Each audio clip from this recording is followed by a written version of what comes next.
Congresswoman Porter's investment opportunity, because it's investing with other people's money, and it's making choices that they might not themselves want to make with those dollars. I want to start by talking about other people's money, because last time I checked, that's all we spend is the American people's money. That's actually the function of Congress. And there are no dollars that we spend that do not come from the American people. So the argument that we shouldn't do something because it's spending other people's money would simply suggest that we don't spend any money at all, including zeroing out the defense budget. Is that in fact what you were suggesting, Dr. Burke, that we zero out the defense budget so that we don't spend other people's money? No, but it is the case that I'm reclaiming my time. You are spending other people's money. Always. And that those choices need to reflect what most Americans want. Okay. Most Americans do not Reclaiming want my time, Mr. government-funded Chair. universal child Reclaiming care. my time. This is not a hearing about federally mandated Head Start. I don't know what you're talking about. This is actually not what this hearing is about. This is a hearing about the economic and individual investments and returns and benefits, both to the future generation of American children, as well as to our ongoing current economy. So I have an investment opportunity for everyone in the hearing room today. For every dollar that you invest, you will get back at least $4. Anyone want to invest? I'll take it. It's pretty good. You won't lose your money. You'll always get back more than you put in. And unlike some of these investment schemes, mine is legal. Anyone in? This is just math. 4 is more than 1. More money is better than less money. Economists agree. Republicans, Democrats agree. This investment is not a hard decision. People would snap this up in the real world. Invest $1, get 4 back, no risk. Ms. Boteic, would you believe me if I told you that Congress had that same investment opportunity for our country and turned it down every year? Sadly, yes. Why would you believe that?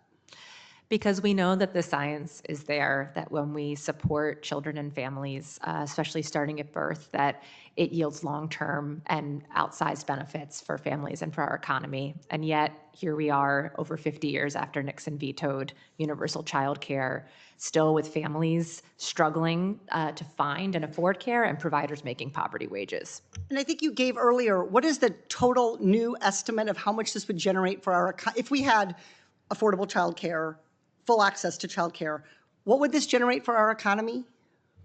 So for a family? For the whole economy. For the whole economy. Okay, so we're losing right now $122 billion. $122 billion that we could have in our economy, and yet what we hear around here all the time is that we don't have money to do things. So Congress has had years to invest in universal child care. Every dollar we put in would have generated, estimates show, about $4 for our economy, yet we still don't have it. Why? Ms. Boteic, why don't we have this? Well, we need to build the political and public will. The voters are there. Okay, so let's do the problem must be then the will of the people here, because voters support this. So let's talk about who's here. How would you describe the gender balance and average age of Congress? It skews older, male, and whiter. That's correct. So only about 28% of members of Congress are women. The median age in the Senate is 65, and the median age in the House is 58. So lots, on average, lots of older people, lots of older men, lots of men. Is this the type of group who personally needs early childhood education? Generally not.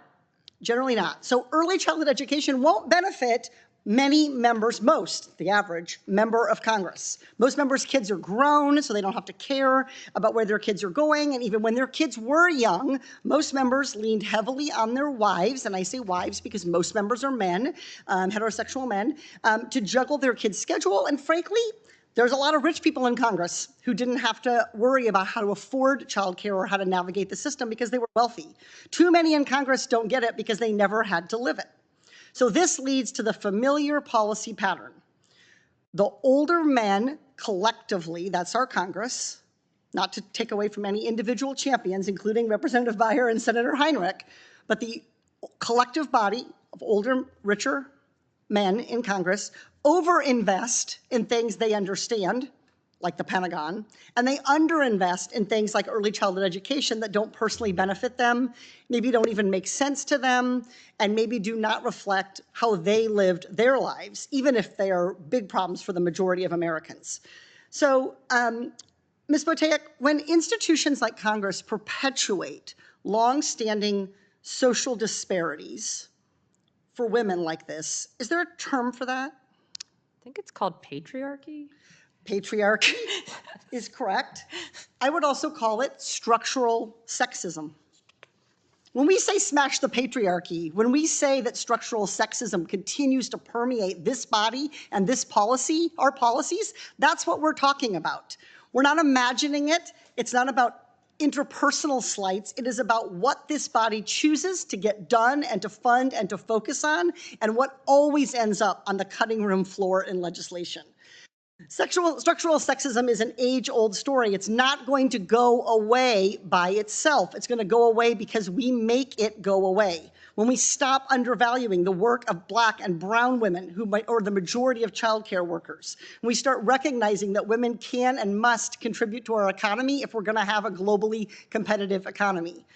So, Ms. Boteic, to fix this problem, Congress has to abandon these sexist, outdated ideas and start thinking more about investments. How much would Congress need to invest to establish universal early childhood education?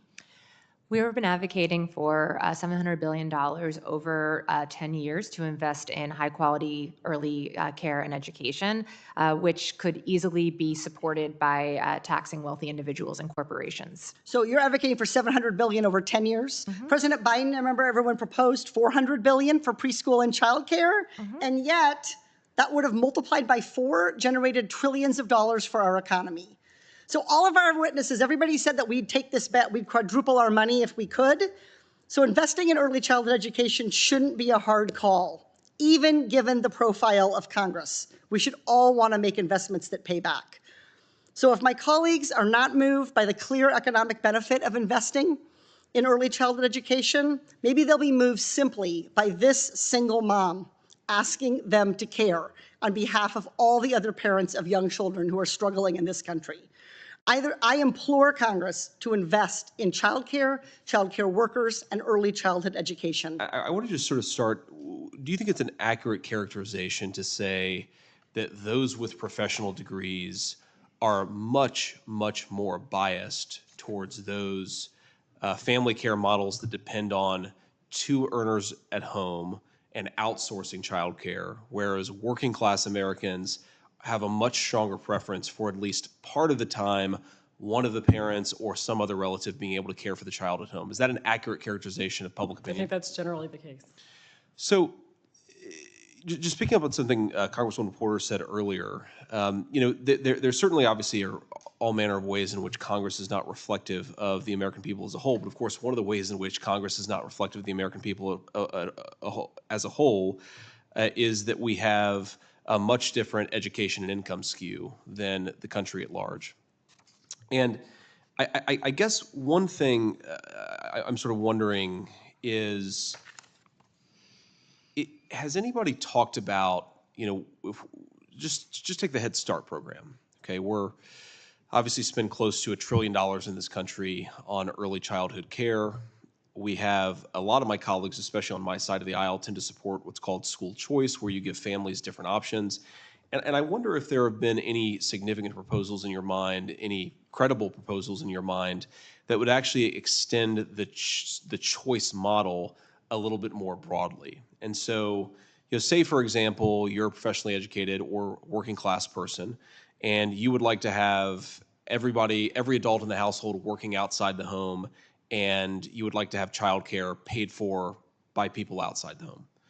That's one model. But another model is, and in fact, I think the preference of most Americans actually fits in with this model, is if you're a mom or a dad, maybe you spend a few years at least working part-time, so you spend more time at home with the kids, and then you re-enter the market workforce at some point later. And obviously that was more true of women 50 years ago. It's increasingly true of men and women today.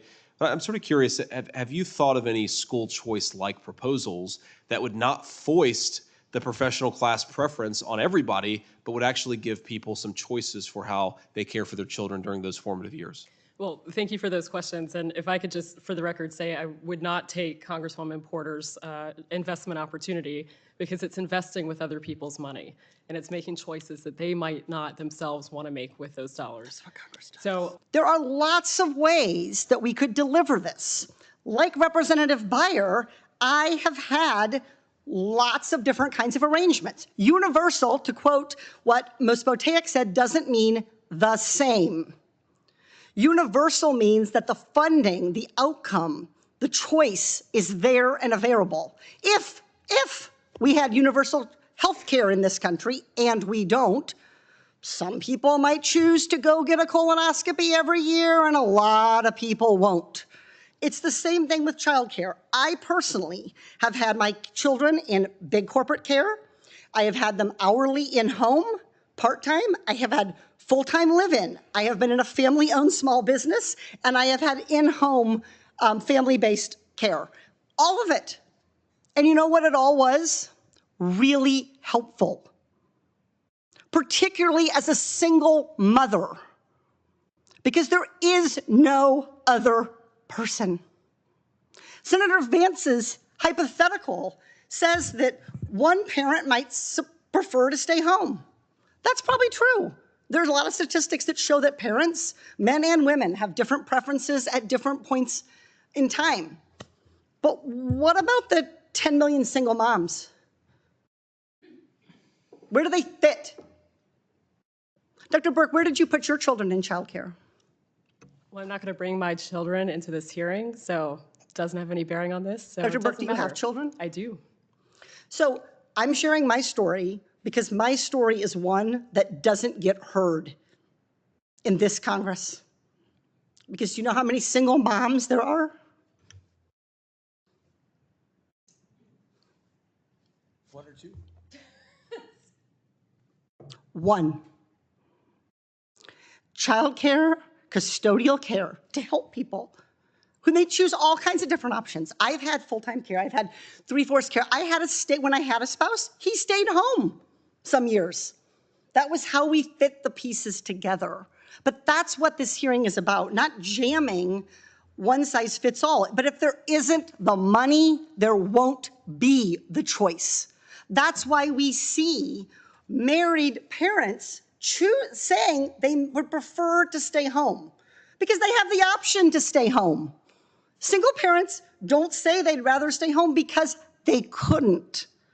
So our whole perspective here is warped by the fact that this body is so disproportionately unrepresentative of the American people's experience. It is absolutely Congress's job to spend the American people's money. And if we can't spend it to help the next generation of American workers, I don't know what the hell we're doing here. I yield back. Can I respond quickly to that? No, she actually cannot. No, thank you, Dr. Burke. right. We appreciate it. But